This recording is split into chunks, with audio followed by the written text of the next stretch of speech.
రవితేజ గారు ఇప్పుడు కొత్తగా యాక్ట్ చేస్తున్న మూవీ మాజ్యతర. అయితే రవితేజ గారు ఈ మాజ్యతర మూవీకి ముందు లాస్ట్ యాక్ట్ చేస్తున్న మూవీ మిస్టర్ బచ్చన్. అయితే మిస్టర్ బచ్చన్ మూవీ రిలీజ్ అయ్యి 1 year అయిపోయింది. అయితే మిస్టర్ బచ్చన్ మూవీ రిలీజ్ అయ్యి మంచి హిట్ అయింది.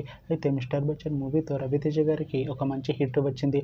అయితే రవితేజ గారు మిస్టర్ బచ్చన్ మూవీ రిలీజ్ తర్వాత 1 year టైం గ్యాప్ తీసుకొని ఇప్పుడు మళ్ళీ ఈ మాజ్యతర మూవీలో యాక్ట్ చేస్తున్నారు రవితేజ గారు. చూడాలి రవితేజ గారికి ఈ మాజ్యతర మూవీతో కూడా ఒక మంచి హిట్ తనకి వస్తుందా లేదా అనేది మనం ఈ మాజ్యతర మూవీ రిలీజ్ అయ్యాక చూడాలి.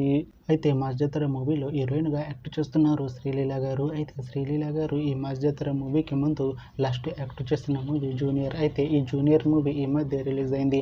అయితే జూనియర్ మూవీ రిలీజ్ అయ్యి మంచి హిట్ అయింది. అయితే జూనియర్ మూవీతో శ్రీలీల గారికి ఒక మంచి హిట్ వచ్చింది. అయితే శ్రీలీల గారు జూనియర్ మూవీ రిలీజ్ తర్వాత కాస్త టైం గ్యాప్ తీసుకొని ఇప్పుడు మళ్ళీ ఈ మాజ్యతర మూవీలో యాక్ట్ చేస్తున్నారు శ్రీలీల గారు. చూడాలి శ్రీలీల గారికి ఈ మాజ్యతర మూవీతో కూడా ఒక మంచి హిట్ తనకి వస్తుందా లేదా అనేది మనం ఈ మాజ్యతర మూవీ రిలీజ్ అయ్యాక చూడాలి. అయితే మాజ్యతర మూవీ టీం ఈ మధ్య ఒక చిన్న టీజర్ ని విడుదల చేసింది. అయితే దానికి మంచి రెస్పాన్స్ వచ్చింది. అయితే మాజ్యతర మూవీ టీం ఈ మధ్య షూటింగ్ ని కూడా కంప్లీట్ చేసుకున్నారు. అయితే మాజ్యతర మూవీ టీం మాత్రం చాలా కాన్ఫిడెంట్ గా ఉన్నారు. ఈ మాజ్యతర మూవీ మంచి యాక్షన్ ఎంటర్టైన్మెంట్ హిట్ అవుతుంది అంటున్నారు మూవీ టీం. అయితే మాజ్యతర మూవీని ఈ October 31న రిలీజ్ చేసేలా ప్లాన్ చేస్తున్నారు movie team.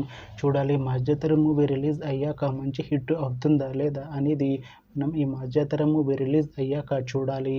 Thanks for watching this video friends. మీకు ఈ వీడియో నచ్చితే ఈ వీడియోని లైక్ చేయండి. ఇంకా ఇలాంటి మూవీ అప్డేట్స్ కోసం ఈ ఛానల్ని సబ్స్క్రైబ్ చేసుకోండి.